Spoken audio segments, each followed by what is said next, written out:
En Latitudex trazamos la ruta a la información que importa sobre el comercio exterior y la logística. ¿Qué tal? Gusto en saludarles. Este nuevo capítulo interesante en estas épocas en las cuales la incertidumbre en la región TEMEC prepondera y información confiable de profesionistas con un bagaje académico internacional amplio y todo, pues es lo que necesitamos escuchar, apoyar y seguir. Y bajo ese sentido, Miguel Lorrio Aguirre, que es pues parte de Deloitte en Latinoamérica y tiene una responsabilidad como líder de creación y reestructura, nos va a platicar. Bienvenido, Miguel. Muchas gracias, Javier. Encantado de estar aquí con vosotros. Gracias. Lo platicaba ahorita, ¿no? Hay momentos clave que formaron tu bagaje académico. En lo que estaba leyendo un documento que me llegó, firmado por ti, dije, qué interesante, ¿no? Y ya pues le hice un zoom a esa persona interesante, eras tú, y ese fondo, ese pasado académico buenísimo, ¿no? De los mejores que he visto, ¿eh? Y te soy sincero, ¿nos platicas de él? Sí, cómo no. O sea, yo ya hace 30 años o por ahí, yo primero me gradué de la universidad estudiando Derecho y Administración de Empresas, que son dos carreras que mezclan bastante bien. Nunca ejercí el mundo del derecho, siempre tenía claro que quería tener una carrera empresarial y sobre todo internacional. Y entonces empecé a trabajar en banca de inversión, en UBS, entre Madrid y Londres, pero pronto me becaron y me fui a hacer una maestría en London Business School, una maestría en finanzas. Luego continué trabajando muchos años en banca de inversión, desde la trinchera hasta ser Managing Director.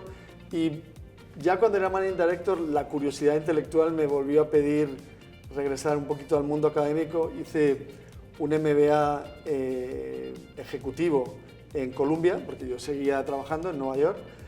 Y años después volví otra vez al mundo académico, porque me gusta estudiar. Soy un practitioner, soy un practicante, pero me gusta el mundo académico. Regresé también a hacer un LLM, que es una maestría en Derecho Americano en Estados Unidos, en Northwestern. Entonces, una carrera muy internacional. He vivido en Londres muchos años, en Madrid, o sea, en España, y algo de tiempo en Nueva York, y muchos años en México, en una primera etapa de casi 6 años, como jefe de banca de inversión de Santander, y luego ahora con la firma Deloitte, basada en Ciudad de México. Entonces, son muchas etapas internacionales que al final forman un conjunto y te permite conectar los puntos. Y la audiencia ahorita debe estar pensando, ay, qué padre, ¿no? Me hubiera gustado o me gustó, porque, pues, por ejemplo, London School, la universidad pues es de las mejores del mundo. Sí. A ver, vete hacia atrás y alguna de las materias que más te haya gustado y un día de esas materias, ¿cómo era, no? Como estudiante, ver a un profesor con las mejores credenciales, aprender y decir, wow, o sea, ¿cómo era? Platícanos.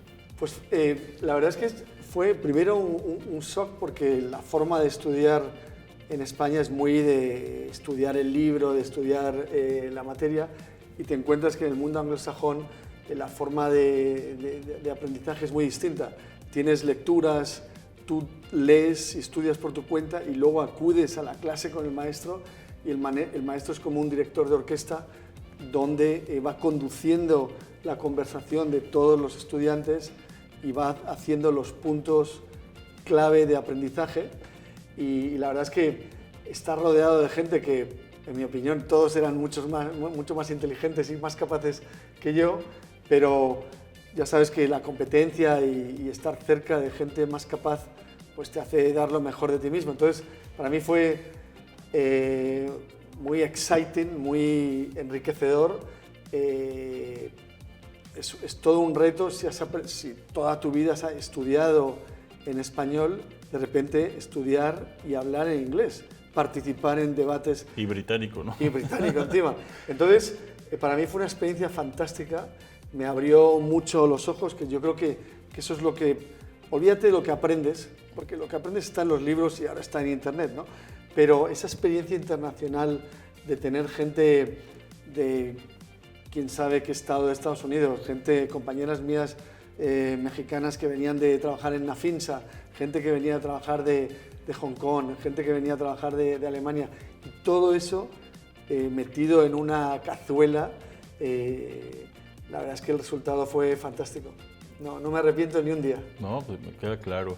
Y bajo eso trabajaste en el capital de Barclays y de HSBC y Bank of America en finanzas corporativas en España y en Portugal. ¿Qué aprendiste de esas experiencias? Bueno, cuando eres chavo, cuando eres muy junior, lo que te proporcionan primero es las herramientas básicas de tu caja de herramientas que vas a llevar el resto de la vida, ¿no? Entonces, en aquellas primeras etapas profesionales, pues aprendes el mundo de equity, del mundo de money, de compraventa de empresas, aprendes a valorar una compañía, aprendes a analizar el balance de la contabilidad de una compañía, y según vas avanzando en tu nivel de seniority, de profesionalidad, pues vas aprendiendo a entender al cliente, a manejar al cliente, a proporcionarle el servicio correcto. Pero si no tienes la base de las herramientas que llevas en tu caja de herramientas, no puedes dar un buen servicio al cliente. Entonces, primero es muy técnico, muy básico, si me apuras, muy repetitivo, hacer el mismo ejercicio, búsqueda de información, etcétera, etcétera. Luego, poco a poco, según vas teniendo más pelo gris, vas desarrollando acceso al cliente y a manejar el cliente. Y esa fue esa experiencia. Y ya en esta realidad, en una gran empresa transnacional, mundial, del top de consultoría que es Deloitte, eres líder de creación de valor y reestructuración. Se pronuncia fácil, ¿no? Líder de valor y reestructuración. Pero, ¿qué retos tienes? ¿Qué te has enfrentado? ¿Cómo has avanzado en estos 7 meses? Sí, pues mira, primero son dos áreas muy distintas. El área lo llaman los ingleses value creation, o sea, generación de valor. Hablas con compañías que no están emproblemadas, que están bien, pero que pueden ser mejores. Tratas de identificar cómo mejorar las ventas, cómo mejorar sus márgenes, cómo mejorar su manejo del capital de trabajo, del working capital. En cambio, el área de reestructuras son compañías que están emproblemadas, que a veces no tienen solución, y otras muchas es compañía operativamente correcta, pero estructura de capital incorrecta. Y en cuanto a retos de la región, si te refieres, pues la inestabilidad política, la inestabilidad regulatoria genera un tipo de incertidumbre que es como la kriptonita para la toma de decisiones. Los empresarios, los grandes capitales, les cuesta tomar decisiones. Yo creo que otro de los retos que tiene la región es una baja productividad.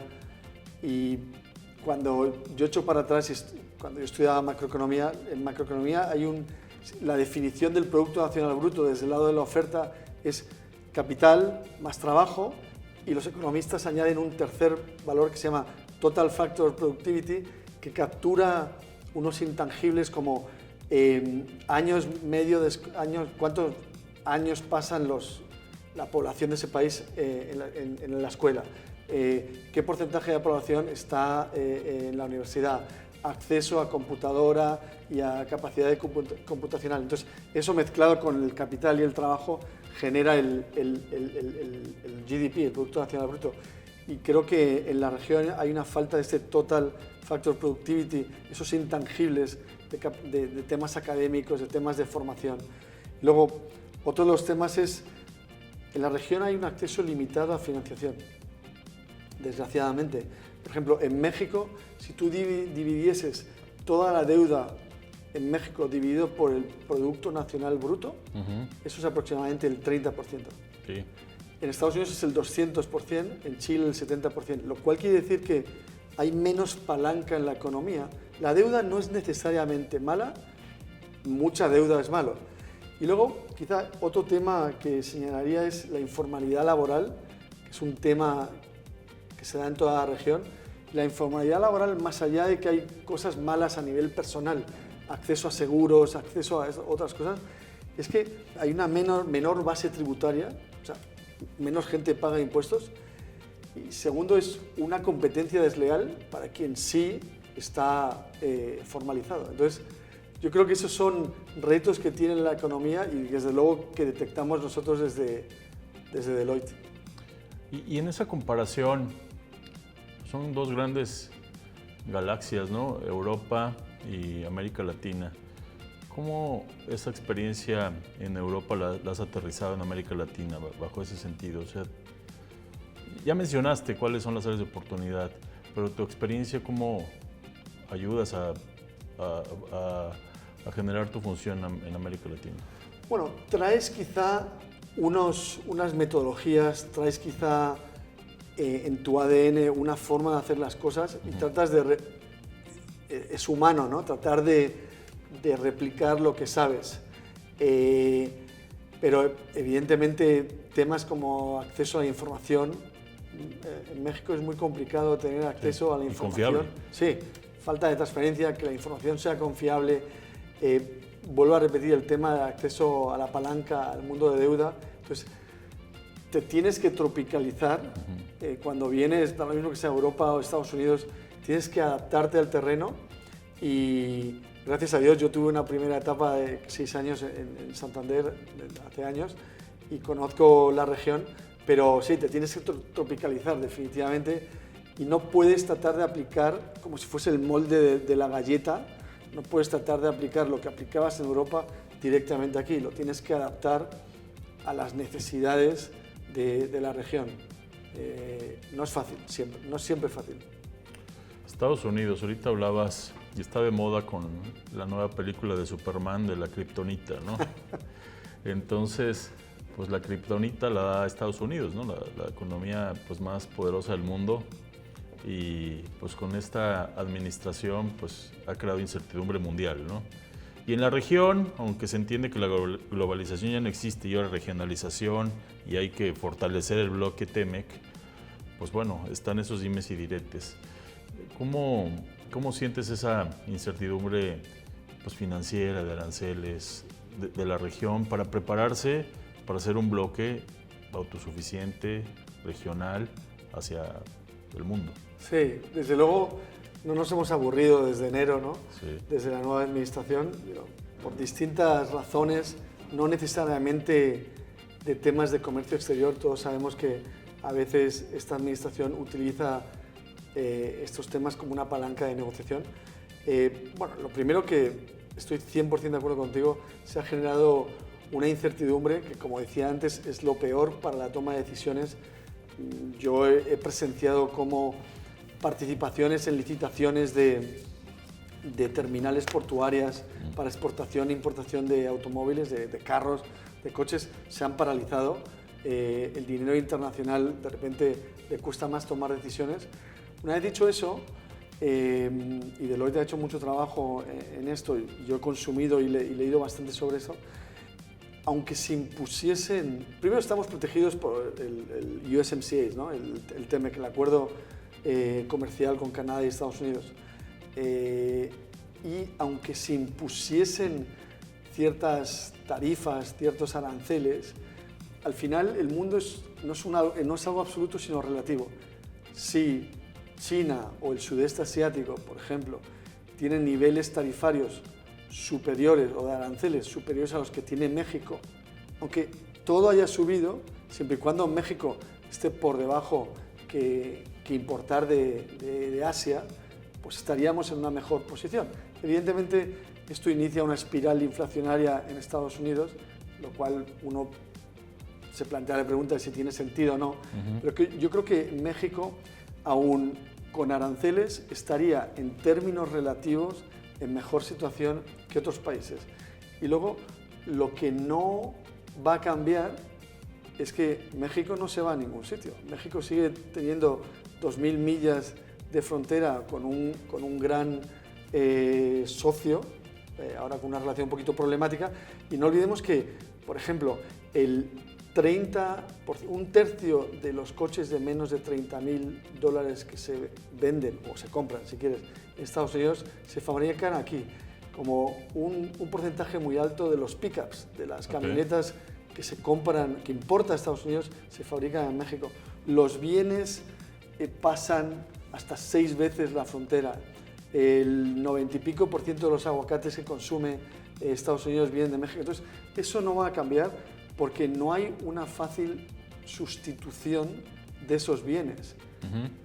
Una empresa de restauración muy famosa de restaurantes en Estados Unidos lleva 6 años tratando de identificar proveedores alternativos de aguacate. Perú es candidato, pero el aguacate de México es mucho más graso, tiene muchas más virtudes que el peruano, entonces no consiguen, entonces no hay bienes alternativos. Entonces lo que puede suceder es que con un nivel general más alto de aranceles, creo que relativamente México seguirá estando mejor.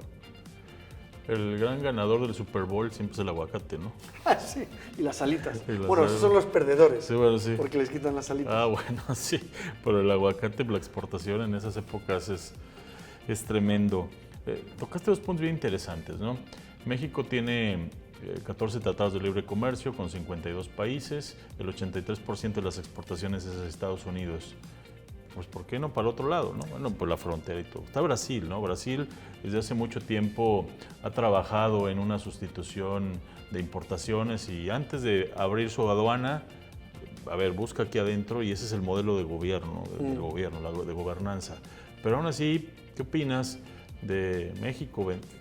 Ver a Brasil como un gran cliente, el gran jugador. ¿Qué opinas al respecto? O sea, sin duda alguna, lo que está sucediendo ahora ha forzado a las compañías en mirar en otras direcciones. Como tú bien decías, 80 y pico % de lo que exporta México va a Estados Unidos. Es lo fácil, pero el tema de los aranceles a muchas compañías les ha forzado a autopreguntarse por qué lo exporta a Estados Unidos y no a otros sitios. La salida natural de los puertos del Atlántico, que es Europa. Brasil es un gran país. Brasil es complicado, tiene una legislación laboral, legislación fiscal complicada y sinceramente no hay mucho comercio intra-Latinoamérica, paradójicamente, ¿no? Y hay otro tema, cuando uno ve el componente de las exportaciones de México, México importa productos básicos o productos intermedios y exporta producto intermedio o producto final. Por contra, Brasil es un país que exporta principalmente a producto agrario, petróleo, soja. Entonces, no sé si México exporta lo que compraría a Brasil. Por ejemplo, México exporta bastantes automóviles, pero Brasil es un gran productor también de automóviles. Entonces, no sé si encajaría lo que exporta a Brasil, México con lo que importa a Brasil. Pero bueno, sería cuestión de analizarlo porque sin duda alguna es el gran país de Latinoamérica, muy seguido de cerca de México. No olvidemos que hace unos 15 años México era el 0.5 del Producto Nacional Bruto de Brasil. Hoy es el 0.8, o sea, quiere decir que le está agarrando. Y yo creo que en algún momento, no digo que le iguale, pero lo mismo incluso le supera. Pero en respuesta a tu pregunta, sí, los exportadores mexicanos tienen que mirar en otras direcciones. Europa es una dirección. Otras áreas de Estados Unidos, la mayoría de las exportaciones de México van principalmente a 3 países. Michigan, por Detroit, Texas, por la cercanía, y California. Toda la costa este está prácticamente inexplorada. Yo creo que no solo es Estados Unidos en su conjunto, sino dónde en Estados Unidos estamos exportando. Pero sin duda alguna, los exportadores mexicanos tienen que mirar a otros países y Brasil, uno de ellos. Sí, las televisiones, México es el número 1, número 2 que más televisiones ensambla en el mundo. Correcto. ¿No? Pues, mándalas a Brasil. Los electrodomésticos, el refrigerador de 2 puertas con cierta característica es el mayor productor México del mundo. Entonces sí podría haber ciertas áreas para ver hacia allá, ¿no? ¿Te acuerdas del plan Puebla-Panamá? Fue hace muchos mucho tiempo y era el ALCA, la Asociación de Libre Comercio de las Américas. El Pampa de Panamá pues era todo Centroamérica, ¿no? Entonces comunicarse y ahí se quedó. Y la Asociación de Libre Comercio de las Américas incluía Estados Unidos y dijo, no, yo estoy aquí arribita y ustedes sigan con su peso y yo con mi dólar. Pero bueno, han sido esfuerzos, pero sin duda la región TEMEC es la que pues, se está fortaleciendo. Pero esa diversificación, cerramos con eso en este punto, hacia otros mercados puede ser. Los puertos, bien interesante, antier me invitaron al Tech Sounds, que es la estación de radio del Tecnológico Monterrey, y toqué un punto interesante, y te lo pregunto porque lo mencionaste, las terminales portuarias. El costo de maniobra en México de un contenedor que llega al buque, lo bajas, lo acomodas, lo reacomodas, el previo y todo, pues es alto, 15,000 pesos en promedio, ¿no? Tienes 7 días nada más para poderlo sacar. Al día 8 empieza a pagar demoras. Por ley debe de haber 3 competidores, recintos fiscalizados en un puerto, en aeropuerto, en la frontera, pero pues a veces ellos mismos se ponen de acuerdo, ¿no? Y están el precio ahí. Pero ahorita es muy injusto que si se tardan por estar saturados y un contenedor que lo solicitas y lo ponen 4 días después para revisión, pues te empieza a comer esos 7, ¿no? Claro. Y si es un bill of lading con 15 contenedores, 5 días, de $120 cada contenedor por semana y lo multiplicas al año, ya las empresas hasta presupuestan ese gasto de almacenamiento. Mucho dinero, sí. Si esa ineficiencia o saturación de los puertos, ¿lo has tocado, lo has investigado? Fíjate, estamos hablando con algunas compañías que han tratado de solucionar temas parecidos, no necesariamente más otras ineficiencias de que sale el container montado en un camión y porque se retrasan en devolverlo entran en penalidades, que es un concepto parecido. Sí. Y el contenedor vacío. Sí, devolverlo, claro. Y si te tardas más de X días, te empiezan a penalizar. Entonces, se buscaron soluciones como no llevemos el container se queda aquí, lo ponemos en un cross-docking, lo pasamos a una caja de un camión y ya se va el camión y el container. Entonces, eso genera una serie de ahorros. Sí, esas son esas pequeñas ineficiencias que existen en la cadena de valor, que cada una independientemente parece que no es gran cosa, pero cuando vas sumando esas ineficiencias se acumula en algo que sí que es muchísimo dinero. Y esas son las cosas que un país poco a poco tiene que ir mejorando, porque la acumulación de ineficiencias resulta en una penalidad muy grande. Y sí, no soy capaz de responder a tu pregunta exactamente de dónde está el problema, si es quien lo baja, si es quien lo inspecciona, pero desde luego son ineficiencias que no ayudan al país. No, interesante, sí es un área de oportunidad. Me preguntaban, oye, sobre China y su inversión en infraestructura, ¿no? Dice, bueno, pues a China le quedó claro que hace muchos años que iba a ser la fábrica del mundo y lo sigue siendo, y que para poder ser una fábrica tenía que entregar, ¿no? Una logística de canales internos y todo, pero en cierto tiempo empezó a invertir afuera, ¿no? Y en México no es la excepción. Hutchinson Port, su mayor inversión es China, y pues compraron Timsa en Manzanillo, una de las 2 terminales fuertes de las aeroplanas es de ellos, Ensenada y Cabe en Veracruz la compraron, la terminal intermodal logística de Hidalgo Central también es de ellos. Esa inversión extranjera directa en infraestructura logística en México existe hace mucho tiempo y aún así estamos cortos. ¿Qué opinas? Bueno, desde luego en México hay un déficit de inversión en infraestructura. Normalmente eso se mide inversión en infraestructura dividido Producto Nacional Bruto.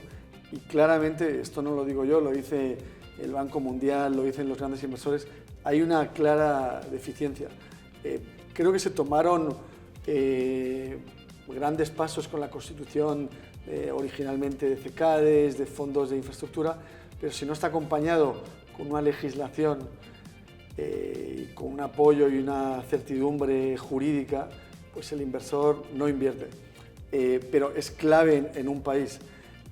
China, por cierto, Hutchinson Port lo acaba de comprar, todavía no está aprobado, BlackRock, con lo cual ya, para disgusto del gobierno chino, lo ha comprado BlackRock, el gran gestor de inversiones americano. Entonces, sin duda alguna, si no estableces la infraestructura de un país, es como el esqueleto de un cuerpo. Claro. Si un cuerpo no tiene un esqueleto firme, pues vas torcido, chueco o eres un saco de piel, ¿no? Entonces, sin duda alguna, México tiene que facilitar la inversión de infraestructura en el país. Puertos, carreteras, aeropuertos. Por ahí es donde entra y sale el comercio. Y carreteras, camiones. El 60% de lo que exporta Estados Unidos va vía camión. Entonces, China no diría que es el gran inversor, porque China normalmente ha invertido mucho en algunos países de Latinoamérica y en África, e invierte de una forma muy, ¿cómo decirlo?, pensando en sus propios intereses. Y hay muy poco que se quede en el país. Lo ideal para un país como México es que se invierta y que riegue y que haya un efecto multiplicador de las inversiones. Y sin duda alguna, nosotros estamos observando que las terminales, y estamos en algunas transacciones, está generando mucha inversión. Y tú lo decías, cuanto más, de forma más eficiente entre y salga, mejor para todos. Cuanto más eficientemente salga el camión a la planta en Puebla o en el Bajío, mejor para todos. Entonces, eso genera empleo, tiene un efecto multiplicador, y la infraestructura es básica en cualquier país. Y México no es una excepción. Sí, pues México es el número 9 en exportaciones a nivel mundial, la economía número 13, sí. Y el 73% del IVA se recauda en las aduanas. Somos un país de comercio internacional, ¿no? No sabía ese dato. Sí, entonces, pues bueno, sin infraestructura, sin esqueleto, pues está difícil. Y pues surge, ya venía, con la pandemia se refuerza la parte de la innovación tecnológica, la automatización, ¿no? Esta transformación digital pues está redefiniendo el entorno empresarial. ¿Cómo pueden las empresas latinoamericanas, Miguel, aprovechar tecnologías como la inteligencia artificial y automatizar para ser más eficientes y rentables? Sí, vamos a ver, lo primero es, hay que trabajar en el talento, hay que seguir invirtiendo en el talento. Hablábamos al principio de ese Total Factor Productivity, que son los intangibles que genera la sociedad. Hay que educar a la población, hay que pasen por la escuela, que pasen por la universidad. Eso es talento. Hay que invertir. Tiene que haber la certidumbre jurídica y la legislación adecuada que permita al empresario o a los inversores invertir y obtener su lícito retorno de su inversión. Si eso está in place, si está en la sociedad, el empresario, las empresas, los fondos invertirán. Entonces, en cuanto a nuevas tecnologías, automatización, inteligencia artificial, nosotros lo estamos observando, por ejemplo, hablábamos de logística, en el diseño de las rutas, en el diseño de cómo se hace la carga, si es carga desagregada. Todo eso es software, son modelos, son temas complejos. En cross-docking hay bastante tecnología. Nosotros estamos hablando también con compañías mexicanas de las que estoy yo enamorado, de tecnología en aplicaciones de recursos humanos y cómo le meten una capa de inteligencia artificial. Entonces, el mexicano es muy creativo simplemente hay que espolear, hay que incentivar y ayudar esa creatividad a base de, desde pequeño, educarles y dar certidumbre jurídica para que uno sepa que la inversión en X años me va a dar el lícito retorno. Y eso, si está en la economía, si está en la sociedad, la inversión se dará y el retorno confiemos que se dé también. Sí, los mexicanos somos creativos. Si hubiera, lo he platicado, si hubiera un concurso de memes, cuando pasa algo, ganamos. O sea, pero sí, por aquí acaba de pasar y hay 500 y muy, sí. qué ingenioso, ¿no? Sí. Y dentro de esta cadena de valor, la cadena de suministro, pues está el blockchain de de encriptar la información, ¿no? Sí.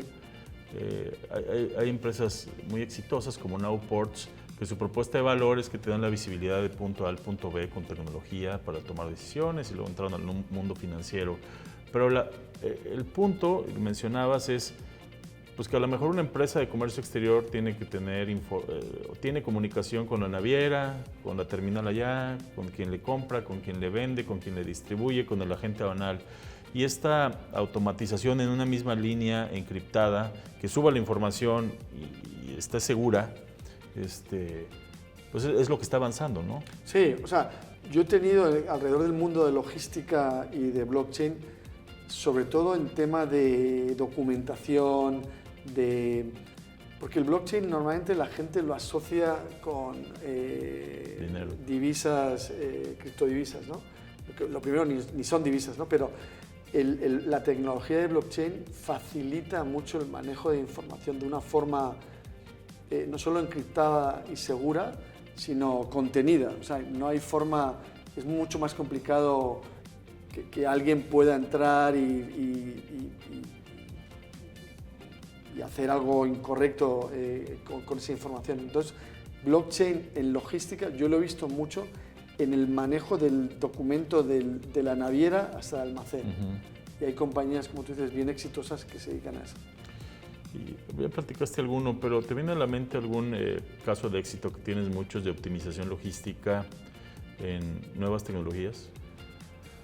Fíjate, estamos observando bastante nueva tecnología en las grandes compañías de transporte, toda la tecnología que le están metiendo a los tractocamiones, uno por seguridad, otro por geoposición, otro por aerodinámica, que es igual a consumos, que es el mayor insumo es el consumo de combustible.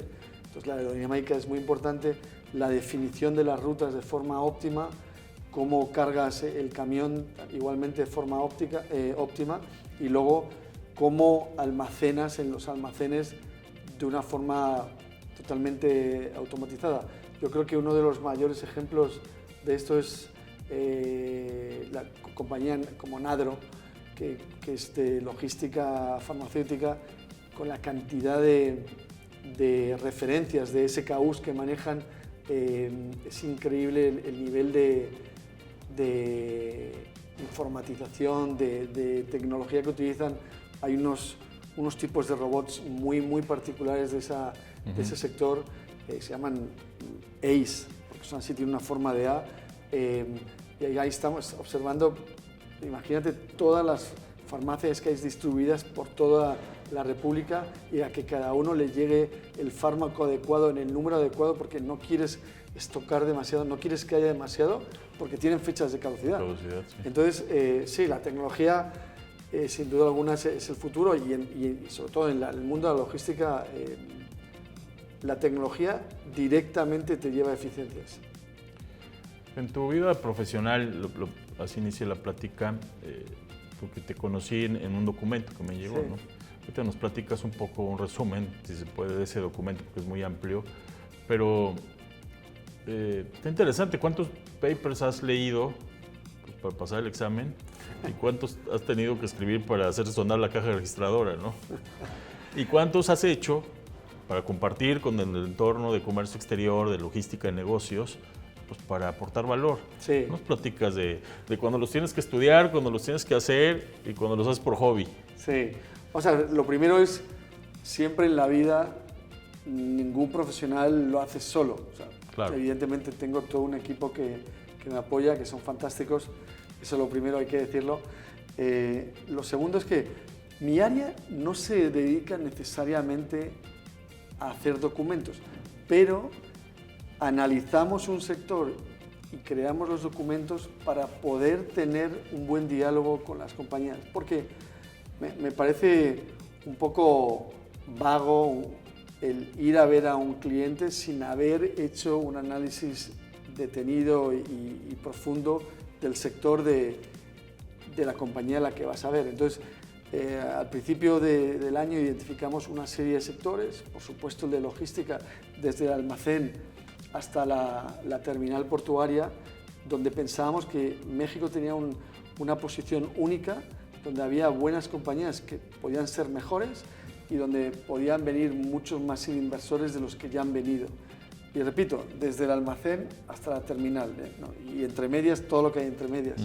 Entonces, hemos hecho documentos del mundo logístico, del mundo terminal, del mundo proteína animal, que no tiene nada que ver, pero también pensamos que hay bastantes oportunidades, y algunos otros documentos, y repito, los utilizamos para tener un diálogo inteligente con el cliente. Y sí, hay mucho trabajo de análisis, de estudio, antes de publicarlos, y como yo siempre le digo a los clientes, los que saben son ustedes. Los clientes son los que saben sobre el sector. Nosotros somos, como digo yo, aprendices de brujo. Estamos tratando de aprender. Nosotros traemos otro conocimiento estratégico, financiero, compra-venta de compañías, si se quiere el señor comprar o vender, o si necesita levantar capital para crecer. Todo ese es el expertise, el conocimiento que traemos, y en cada interactuación con el cliente aprendes del cliente. Pero para sentarte en esa mesa tienes que hacer un poquito los deberes, y eso es como lo hacemos. Hacemos un análisis del sector y lo que encontramos lo compartimos con la audiencia, con quien quiera leerlo. Es gratis ese documento. Sí, buenísimo. Sí, pues estos documentos, pues muestras el músculo y la proteína que saben, y bueno, pues aquí hay un poquito que eres, pues ya. Muchas gracias. Es por ahí, ¿no? Los bancos, bueno, estuviste en Santander, él ha sido muy nombrado por el mismo BBVA, que México pues es que más ingresos le ha dejado, ¿no? Sí. En los últimos años. Y se contrapone a que no hay, el costo del dinero en México es caro, que tiene que ver con temas económicos, la inflación y todo lo que quieras, ¿no? A lo que voy es la inversión financiera de empresas españolas en México, pues es alta y es rentable. ¿Qué opinas al respecto? Bueno, lo primero es que prácticamente todos los bancos en México les encanta estar en México, porque los bancos tradicionales se financian con tu depósito, el dinero que tú tienes depositado allí, y luego prestan muy caro. Por lo tanto, su financiamiento es muy barato y prestan relativamente caro. Además, prestan muy poco, como yo decía al principio, toda la deuda en la economía mexicana sobre el Producto Nacional Bruto es aproximadamente el 30%, lo cual eso quiere decir que se presta muy poco. Las compañías en México, en su mayoría, se financian recursos propios, capital propio, el bolsillo del señor, o con los proveedores. Sí, pagándolos a 90 días, 120 días. Y esa es la financiación de la mayoría de las compañías. No estamos hablando de las grandes compañías, estamos hablando de lo que es México, del resto de las compañías. De las pymes. Entonces, los bancos son muy rentables en México. Las utilidades del BBVA Bancomer con respecto al resto de los países, gran parte de las utilidades vienen de México. No me atrevería a decir una cifra porque no quiero equivocarme. En cuanto a las inversiones de compañías españolas en México, bueno, llevan muchos años aquí. Creo que han sido en casi todos los sectores rentables, no en todos. Competir con ciertas compañías de telecomunicaciones es muy difícil en México, pero sí, hay una afinidad cultural, hay una afinidad de idioma, y fue la salida natural allá por los 80s y 90s del siglo anterior, fue la salida natural de las grandes compañías españolas hacia México y Latinoamérica. Y ahora, en cierta manera, se está produciendo un camino a la inversa. Grandes compañías mexicanas, los Bimbos, los Lalas, han entrado en Estados Unidos, y están entrando los Oxxo, los FEMSA, están entrando en Europa también. Con lo cual hay cierto recorrido de vuelta, y creo que la salida natural de muchas compañías mexicanas es primero hacia el norte, dólar, y segundo a la zona euro, principalmente vía España, como primera parada. Han sido rentables muchas de las inversiones en México y confiemos que las inversiones que los grupos mexicanos están haciendo en España, en Europa, también lo sean. Sí, claro. Y ahí le sumamos el turismo, Sin duda. los hoteles, estos Riu, los Iberostar y todo, pues México es el número 8 en inversión como país de turistas, ¿no? De inversión, de recepción de turistas. Y hay mucha inversión española 100%. en México de turismo. Qué interesante charla y estamos teniendo. Miguel, para ir cerrando, con toda tu experiencia en asesoramiento estratégico y reestructuración, ¿qué principios o lecciones clave has aprendido para los que buscan generar valor sostenible en sus negocios? Yo te diría que lo primero es tener clara una estrategia. Es decir, si no tienes clara la brújula de dónde vas, la estrategia sobre la cual construir todo lo demás, pues prácticamente estarías jugando al casino, apostando, pues, hoy me sale rojo, mañana me sale negro, mañana me sale el 3. Tienes que tener una estrategia. Tienes que apostarle al talento. Tienes que ser financieramente disciplinado, pero con un sentido. No ser disciplinado por ser disciplinado, sino que la parte financiera esté alineada con la estrategia. Tienes que conocer, la palabra en inglés es stakeholders, no solo son tus accionistas, sino es tus accionistas, tus empleados, la sociedad, el legislador, tu regulador. Tienes que ser muy consciente de lo que tienes alrededor y eso condiciona tu estrategia. Hemos dicho estrategia, talento, importantísimo, ser disciplinado financieramente, nuevas tecnologías en la medida de lo posible para buscar esas eficiencias y yo diría que esos son los principales puntos que destacaría. Okay. Los negocios se hacen entre personas, ¿no? Sí. Siempre se habla entre organizaciones, todo, pero si no me caes bien, no hay química. Y es talento, ese es un talento, la negociación, el crear confianza con un bagaje académico, en tu caso, pues bueno, es entre personas. ¿Qué consejo para ir cerrando a la audiencia necesita ahorita la industria fuera de talento para poder desenvolverse, para generar valor? Lo primero, hay parte del talento que te viene dado, que no depende necesariamente de la empresa. Es decir, la sociedad en su conjunto, no el gobierno de turno, sino la sociedad, el Estado, tiene que ocuparse que haya una buena colegio, o sea, los colegios sean buenos, las universidades sean buenas. Eso ahí no tiene gran influencia la empresa, es más la sociedad. Pero una vez que entra en el entorno de la sociedad, de la empresa sí tiene, yo creo, si piensa en el largo plazo, ni siquiera en el largo plazo, en el medio plazo, invertir en las personas, invertir en su talento, porque eso también tiene una rentabilidad. Si tú formas a tus empleados, el empleado va a ser más eficiente, va a hacer mejor las cosas y vas a conseguir tus objetivos probablemente más rápido y mejor, diría. Entonces, sí se puede medir la rentabilidad de la inversión en talento, en el recurso humano, que acuérdate, el Producto Nacional Bruto es capital y trabajo. Estos son personas. Claro. Entonces, parte de ese capital tiene que estar invertido en formación, en darles las herramientas, en hacerles mejor en su trabajo. Y, por supuesto, darles, como digo yo, las avenidas de crecimiento para que las personas que se van formando también vayan creciendo. Es importantísimo. El ADN empresarial es el talento, son las personas, tú lo has dicho antes. Muy bien. Pues gracias, Miguel. Muchas gracias, Javier. ¿Algún mensaje último que nos quieras compartir? No, simplemente decir que estamos en México. Para mí, yo estoy enamorado del país. Creo que México lo tiene todo para ser exitoso. Simplemente hay que creérselo y eliminar 2 o 3 cosas por ahí que impiden o dificultan que explote México como país.